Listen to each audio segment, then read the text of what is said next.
আসসালামু আলাইকুম ওরহমতুল্লাহি ওবরকাতুহু। আজকে পবিত্র কোরআন শরীফ থেকে তেলাওয়াত করা হবে সূরাতুল বাকারার আয়াত নম্বর 169 থেকে নিয়ে 177 পর্যন্ত এবং তারপরে তার বাংলা তর্জমা করা হবে। আল্লাহুম্মা সাল্লি আলা মুহাম্মাদ ওয়া আলা আলি মুহাম্মাদিন কামা সাল্লাইতা আলা ইব্রাহিম وعلى آل إبراهيم إنك حميد مجيد.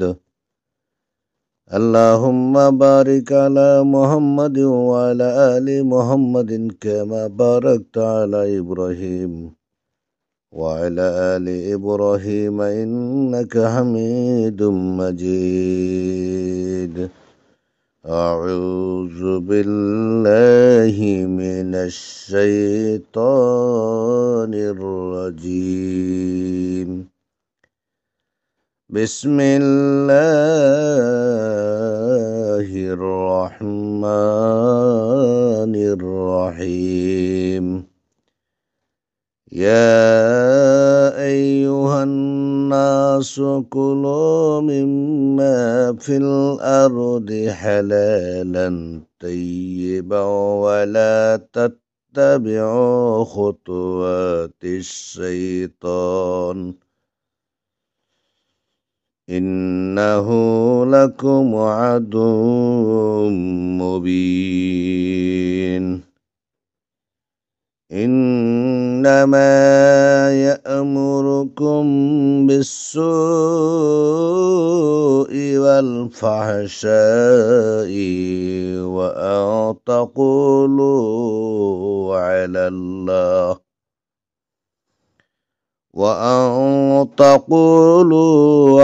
الله ما لا تعلمون. وإذا قيل لهم اتبعوا ما أنزل الله قالوا بل نتبع ما ألفينا عليه آباءنا أولو كان آباؤهم لا يعقلون شيئا ولا يهتدون.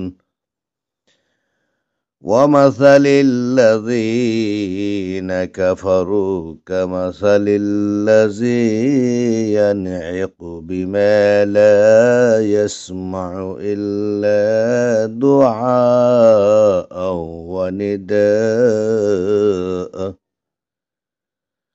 صم بكم عمي فهم لا يعقلون. يا أيها الذين آمنوا كلوا من طيبات ما رزقناكم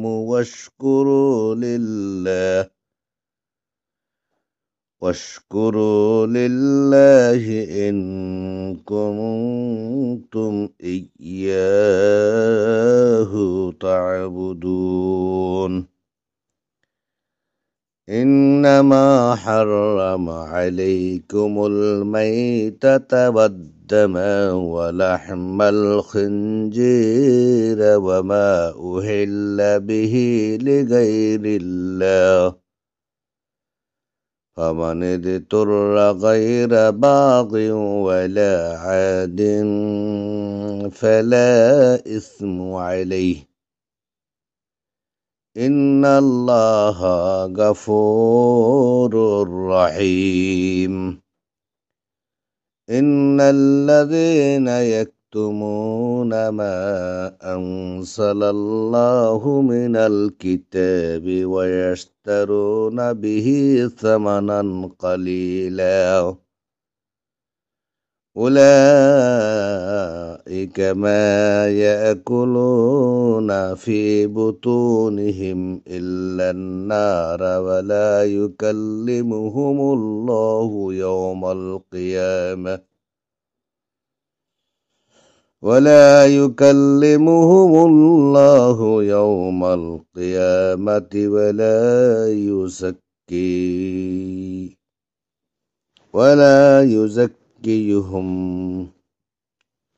ولا يزكيهم ولهم عذاب أليم أولئك الذين اشتروا الضلالة بالهدى والعذاب بالمغفرة فما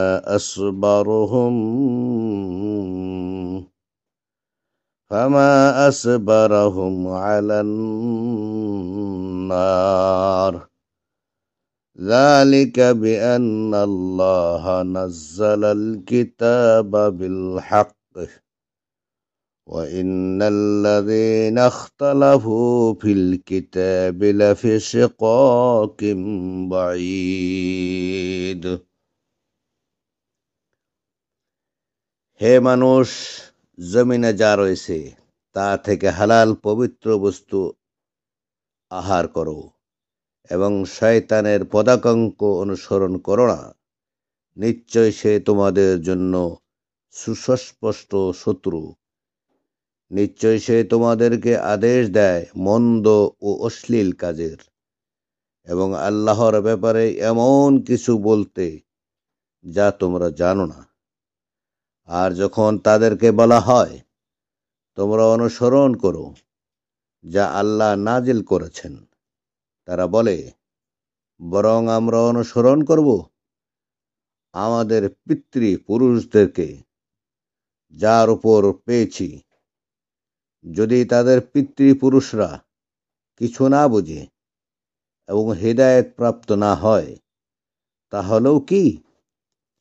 আর যারা কুফরি করেছে তাদের উদাহরণ তার মতো যে এমন কিছুর জন্য চিৎকার করেছে, হ্যাঁ, ডাক ছাড়া যে কিছু শোনে না। তারা বধির, বোবা, অন্ধ, তাই তারা বুঝে না। হে মুমিনগণ, আহার করো আমি তোমাদেরকে যে হালাল রিজিক দিয়েছি তা থেকে, এবং আল্লাহর জন্য শুকর করো যদি তোমরা তাঁরই ইবাদত করো। নিশ্চয়ই তিনি তোমাদের উপর হারাম করেছেন মৃত জন্তু, রক্ত, শূকরের গোশত এবং যা গায়রুল্লাহর নামে জবেহ করা হয়েছে। সুতরাং যে বাধ্য হবে, অবাধ্য বা সীমা লঙ্ঘনকারী না হয়ে, তাহলে তার কোনো পাপ নেই। নিশ্চয় আল্লাহ ক্ষমাশীল ও পরম দয়ালু।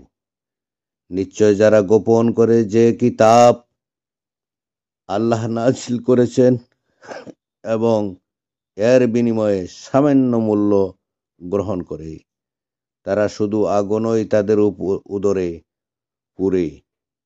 আর আল্লাহ কিয়ামতের দিনে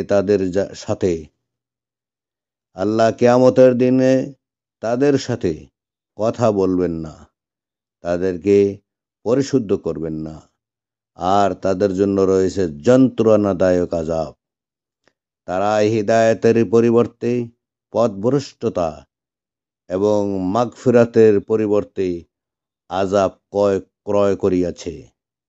আগুনের উপর তারা কতই না ধৈর্যশীল। তা এই কারণে যে আল্লাহ যথার্থ রূপে কিতাব নাজিল করেছেন। আর নিশ্চয় যারা কিতাবে মতবিরোধ করেছে তারা অবশ্যই সুদূর মতানৈক্যে রয়েছে। আসসালামু আলাইকুম ওয়া রাহমাতুল্লাহ।